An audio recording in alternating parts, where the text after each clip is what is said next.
में बैठाता है, वह मुझे क्षुब्ध जल के झरने के पास ले चलता है। वह मेरे जी में जी ले आता है, धर्म के मार्ग में वह अपने नाम की निमित्त मेरी अगुवाई करता है। चाहे मैं घोर अंधकार से भरी हुई तराई में होकर चलूं, तो भी हानि से न डरूंगा, क्योंकि तू मेरे साथ रहता है। तेरे सोटे और तेरी लाठी से मुझे शांति मिलती है।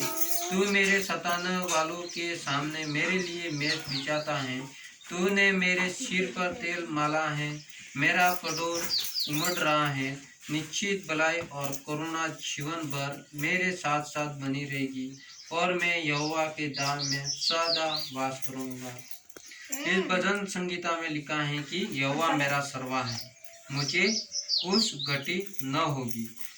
क्योंकि परमेश्वर का वचन कहता है कि यहोवा मेरा सर्वा है, मुझे कोई घटी न होगी। क्योंकि एक सर्वा जो हमारे पीछे लगा है, जैसे कि जो एक टोला, जो भेड़ों का टोला होता है, उसके चराने वाले के साथ एक ही रहता है, वैसे हमारा परमेश्वर हमारे साथ है। वो परमेश्वर हमारे साथ है और हमारी रखवाली करता है, वो हमारा सर्वा है। हम कहीं भी जाते हैं, लेकिन परमेश्वर हमारे सर्वा, जैसे भेड़ों को चराते वैसे ही हमारी क्या करता है, एक रखवाली करता है। क्योंकि हमारे विश्वास से, परमेश्वर पर विश्वास एक अपने राई के जीरे पर दाने के बराबर भी विश्वास हो, तो हमारे जीवन में कोई भी हानि नहीं होती है। कि हमारे जीवन में अगर हम विश्वास से, अगर भरी हुई तराई, एक समुद्र भी हमारे सामने आ जाए, हम विश्वास से कहेंगे कि पानी दो भाग हो जा, तो हो जाएगा। क्योंकि इसमें क्या काम करता है, एक विश्वास। हमारे जीवन में विश्वास होता है तो हम जो कहेंगे वो हमारा प्रभु यीशु मसीह हमारे साथ रहता है। हमारे सामने कैसी भी पीड़ा आ जाए, कैसी भी समस्या आ जाए, लेकिन हमारे जीवन में एक विश्वास होना चाहिए। अगर विश्वास है तो हमारा प्रभु हमारे साथ है। विश्वास का मतलब होता है कि विश्वास से अगर हम, हमारे सामने किसी भी प्रकार का बोझ आ जाए, पहाड़ आ जाए, अगर हम कहेंगे कि यहाँ से पहाड़ खिसक जा, तो वो भी पहाड़ एक बार तो हट जाएगा। लेकिन हमारे जीवन में एक विश्वास होना चाहिए। विश्वास बोले तो विश्वास, एक मजबूत विश्वास होना चाहिए कि यहाँ पर आने के बाद हम प्रार्थना में बैठे हैं, प्रार्थना में बैठने के बाद हम तो प्रार्थना में बैठ के चले गए, लेकिन ऐसा विश्वास नहीं होना चाहिए। विश्वास ये होना चाहिए कि यहाँ पर जब हम प्रभु को याद करते, तब हमें वो ही रहना चाहिए कि प्रभु का नाम ही हमारे जीवन में रहना चाहिए। और विश्वास का मतलब होना चाहिए कि हमारे जीवन में किसी भी प्रकार की विचार नहीं आना चाहिए। कि कई प्रकार के विचार हमारे जीवन में उपयुक्त हो जाते हैं कि मेरे पास पैसा नहीं है, मैं कहाँ जाऊँगा, मेरे पास ये नहीं है, ये नहीं है। कई लोगों के जीवन में ऐसी समस्या आती है कि जब प्रार्थना करने के बाद भी मन में अलग अलग विचार आते हैं, वो विचार हमारे जीवन में नहीं आने चाहिए। क्योंकि प्रभु का वचन कहता है कि हे मेरे बेटा, मैं तेरे साथ हूँ, तुझे कोई हानि नहीं होगी। इसलिए हमें प्रभु यीशु मसीह के जीवन में बना रहना चाहिए। हमें हमारे जीवन में कोई एक विचार भी नहीं आना चाहिए। हमारे जीवन में जो समस्या है वो क्या होनी चाहिए, प्रभु यीशु मसीह के सामने कबूल करनी चाहिए और प्रभु के हाथों में सौंप देंगे, तो वो क्या करेंगे, प्रभु हमारी सारी कष्टों को दूर करेंगे। वह मेरे जी में जी ले आता है, धर्म के मार्गों में वह अपने नाम की निमित्त मेरी अगुवाई करता है। प्रभु हमारे जीवन को एक नई जीवन की शक्ति देने वाला प्रभु यीशु मसीह हमारे साथ है। हमें अगुवाई करने वाला परमेश्वर है। हमें अंधकार से बचाने वाला भी परमेश्वर है। हमें किसी भी प्रकार से समस्या से बचाने वाला भी परमेश्वर है। हमें किसी से नहीं डरना चाहिए, क्योंकि चाहे मैं घोर अंधकार से भरी हुई तराई में होकर चलूं, तो भी हानि से न डरूंगा, क्योंकि तू मेरे साथ रहता है। हम किसी भी प्रकार की बीमारियों में पड़े हैं, किसी भी प्रकार की समस्या में पड़े हैं, लेकिन हमें किसी भी बात की डर नहीं होनी चाहिए, क्योंकि प्रभु यीशु मसीह सर्व से अंत तक हमारे साथ हैं। हम कहते हैं हमारे साथ कोई नहीं है, लेकिन प्रभु यीशु मसीह हमारे साथ हैं। प्रभु हमारे साथ हैं, उनके स्वर्गदूत हमारे साथ हैं। प्रभु यीशु मसीह के जो स्वर्गदूत हैं, वो जो हमारी रखवाली करते हैं, वो हर एक इंसान के साथ रहकर रखवाली करते हैं। इसलिए मेरे भाइयों बहनों, हमें विश्वास होना चाहिए कि प्रभु यीशु मसीह से पर विश्वास करना चाहिए और विश्वास से प्रार्थना करेंगे तो हमारी समस्या दूर हो जाएगी। अगर हम विश्वास से प्रार्थना करेंगे तो कोई भी बीमारी हमें टच नहीं हो सकती है। अगर प्रभु यीशु मसीह में बने रहेंगे और प्रभु यीशु मसीह पर विश्वास रखकर हम चलेंगे तो हमें इस दुनिया की कोई ताकत हमें रोक नहीं सकती है। इसलिए मेरे भाइयों बहनों, प्रभु यीशु मसीह पर विश्वास करना चाहिए। हमें हमारे जीवन को प्रभु यीशु मसीह के हाथों में सौंपेंगे और हमें हर प्रकार की समस्या को प्रभु यीशु मसीह बचाने वाले, हर प्रकार की हानि से, अंधकार से प्रभु यीशु मसीह हमें बचाएंगे। इसलिए हमें प्रभु यीशु मसीह पर विश्वास करना चाहिए और हम प्रभु यीशु मसीह से विनती करेंगे।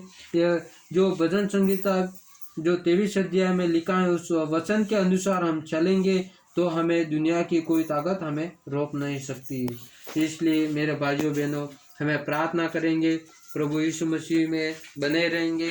आइए हम प्रार्थना करेंगे। होगी वह मुझे हरे हरे चराइयों में बटाता है और सुखदायी जल के झरनों के पास ले चलता है। प्रभु यीशु मसीह का वचन कहता है कि मैं तुम्हारा सरवाह हूँ, मैं तुम्हारे संग हूँ, तुम किसी भी प्रकार के अंधकार में होकर चलो तो भी तुम हानि से न डरोगे, क्योंकि मैं तुम्हारे साथ होकर के वचन में लिखा है। हम प्रार्थना करेंगे। एक जैसे कि भेड़ जो भेड़ी को सरवाह, जैसे कि एक टोला रहता है भेड़ों का, उनको चराने वाला एक रहता है, वैसे इस दुनिया को चराने वाला, इस पूरी दुनिया में एक ही राजा है, एक ही सरवाह है जो इस दुनिया को चलाने वाले, इंसानों को चलाने वाले, हमारा रखवाला यीशु मसीह आज भी जीवित, कल भी जीवित हमारे संग है। हम जानते होंगे कि हमारे पीछे कोई नहीं है, हमें चराने वाले कोई नहीं है, लेकिन हमारा सरवाह है, वो हमारे बीच में है, जो हर इंसानों के साथ रहने वाले, हर इंसानों को चलाने वाले, जो सरवाह। हम तो एक भेड़ी हैं, हम एक भेड़ बकरी हैं, जो हमें चराने वाला हमारे साथ है। वचन में लिखा है, तुम भरी हुई तराई में होकर चलो तो भी तुम हानि से न डरोगे। अगर हमारे जीवन में विश्वास है तो हम भरी हुई तराई में होकर चलेंगे तो भी हमारे सामने कोई प्रकार की समस्या खड़ी नहीं होती है, क्योंकि प्रभु यीशु मसीह हमारी प्रार्थना को सुनता है। हर इंसान की जो बातें जो करते हैं वो हर बात को सुनता है। हमारे जो मन में जो विचार है वो विचारों को जानते हैं। हम रात के समय में सोने से पहले हम सोचते हैं कि हम सुबह उठ के क्या काम करेंगे, हम सोचते हैं, लेकिन हमारे सोचने से पहले परमेश्वर को मालूम है कि हमें क्या काम करना है। जो हम सोचते हैं वो हम नहीं सोचते हैं। हमारी सोच दिलाने वाला, हमारे जो काम में जो संग रहने वाले, जो हमारे काम को आगेवन होकर कराने वाले, वो प्रभु यीशु मसीह है। हमारी मर्जी से कुछ काम नहीं होता है, हमारी मर्जी से हम कहीं जा भी नहीं सकते हैं, लेकिन ये तो परमेश्वर की योजना है, जो परमेश्वर हमें सलाह देता है। हमें चलाने वाले जो हमारे सरवाह, जो परमेश्वर है। हम प्रार्थना करेंगे कि गए महीने से ये महीने तक प्रभु यीशु मसीह ने हमें संभाला है, किसी भी प्रकार की बीमारी से, किसी भी प्रकार की समस्या से। कई लोग आज का दिन नहीं देख सके, जो चलते फिरते घूमते मर जाते हैं, लेकिन प्रभु यीशु मसीह की दया से, प्रभु यीशु मसीह की कृपा से हम जीवित हैं। इसलिए हम धन्यवाद देंगे प्रभु यीशु मसीह को, जो प्रभु यीशु मसीह ने हमें आज तक संभाला है। किसी भी प्रकार की पीड़ा, ताप, बुखार, सर्दी, जुकाम से प्रभु ने हमें संभाला है। अगर हमें सच्चा दिल, सच्चा मन से और सच्चा विश्वास से हम प्रार्थना करेंगे तो प्रभु यीशु मसीह जरूर हमारी प्रार्थना को सुनेंगे और ग्रहण करेंगे और हमें उत्तर देंगे।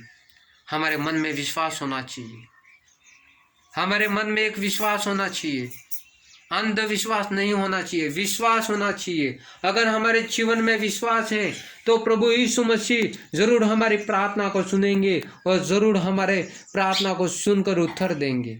हम विश्वास से प्रार्थना करेंगे, सच्चे दिल, सच्चे मन से हम प्रार्थना करेंगे, क्योंकि प्रभु ने हमें एक नया जीवन दिया है, एक नई जिंदगी दी है।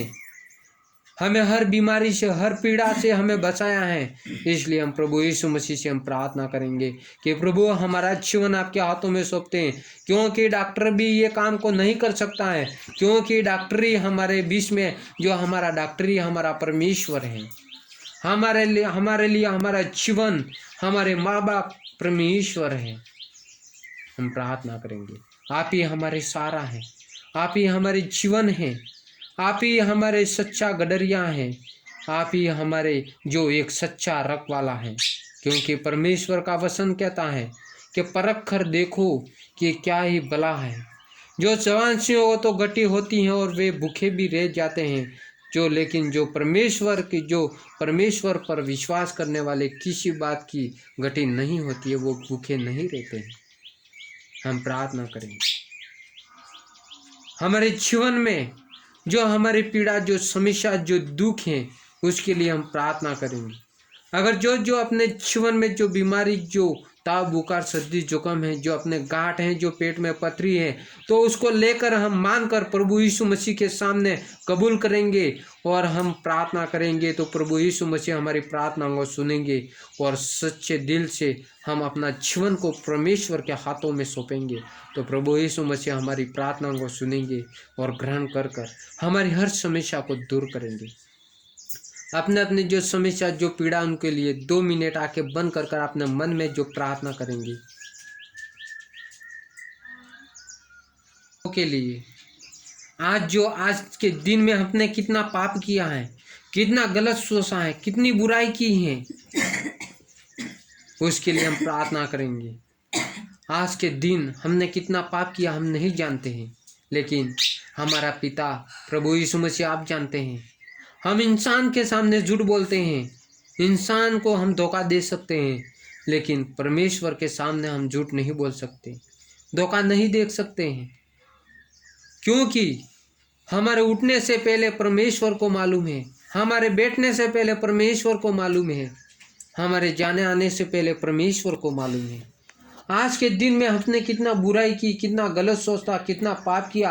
हम इंसान के सामने कह सकेंगे कि मैंने कोई पाप नहीं किया, लेकिन आज के दिन में हमने कितना पाप किया वो हम खुद नहीं जानते। उसके लिए हम प्रार्थना करेंगे कि प्रभु यीशु मसीह से हम सच्चे दिल से हम माफ़ी मांगेंगे, तो प्रभु यीशु मसीह हमारे पापों को क्षमा जरूर करेंगे। इंसान से इंसान माफ़ नहीं करता, लेकिन हमारा प्रभु यीशु मसीह ज़रूर माफ़ करेंगे, क्योंकि प्रभु यीशु मसीह के वचन में लिखा है, जो अपने पापों को कबूल करता है उसे ज़रूर क्षमा किया जाएगा। हम अपने पापों को हम कबूल करेंगे, हाँ अपने पापों को हम कबूल करेंगे कि हे पिता हमारे पापों को आप क्षमा करो, मुक्त करो, दया करो, हम पापी हैं, हम गुनहगार हैं, हम आपके सामने खड़े रहने के लिए भी लायक नहीं है, आपके तुल्य भी नहीं है, आपका नाम लेने के लिए भी लायक नहीं है, आपके योग्य भी नहीं है। हमारे पापों को आप क्षमा करो, मुक्त करो करके हम प्रार्थना करेंगे। तो ज़रूर जो भी अपने अपने पापों को कबूल करेगा उसका पाप आज क्षमा किया जाएगा। हम प्रार्थना करेंगे हमारे पापों के लिए, हमारे पापों को हम कबूल करेंगे तो हमारे पापों को यीशु मसीह ज़रूर माफ़ करेंगे।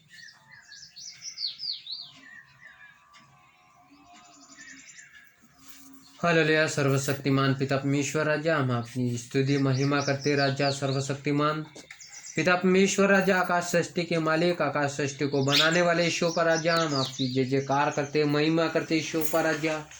ईशो पर राजा हम प्रार्थना करते हैं, ईशो पर राजा यहाँ पर हर एक भाई बहन आए हुए राजा, जो पिता परमेश्वर राजा उन्होंने जो कबूल किया, जो उनके जो दिल की भावना को आप पूरी करो ईशो पर राजा। जो बीमारी को लेकर, जो पापों को लेकर जो आपके सामने रखा, उसके लिए हम प्रार्थना करते, आप उन पर दया करो, कृपा करो ईशो पर राजा। आप जानते हैं, हम नहीं जानते ईशो पर राजा, हम तो पापी हैं, हम गुनहगार हैं, हम शोर इंसान हैं, हम विपिसारी हैं, हमारे पापों को क्षमा करो, मुक्त करो ईशो पर राजा। हम पापी हैं पिता परमेश्वर राजा। पिता परमेश्वर राजा, हमारे जीवन को आपके हाथों में सौंपते राजा, हर एक का जीवन में आप कार्य करो, चमत्कार करो ईशो पर राजा। हर प्रकार की बीमारी से, रोगों से आप बचाओ ईशो पर राजा, हर प्रकार के पापों से आप बचाओ ईशो पर राजा। पिता परमेश्वर राजा, ना हमारी शक्ति से ना हमारी बल से, लेकिन जो आपके पवित्र शास्त्र में लिखा हुआ वचन से हम प्रार्थना करते हैं राजा। आप दया करो, कृपा करो, हमारे बीच में आओ यीशु पर राजा, हमारे बीच में आकर हमारी प्रार्थना को सुनो, ग्रहण करो। एक पापी इंसान जो आपके सामने गिड़गिड़ाते हैं, उन पापी इंसान की प्रार्थना को सुनकर आप उत्तर दो, जवाब दो पिता परमेश्वर राजा। यीशु पर राजा, आप सर्वशक्तिमान हैं, दयालु हैं, इसलिए हम धन्यवाद देते हैं। हमारी प्रार्थना विनंती आपके हाथों में सौंपते हैं। आप दया करो, कृपा करो। ये छोटी सी प्रार्थना बेटे प्रिय यीशु के नाम से मांगते पिता, आमीन।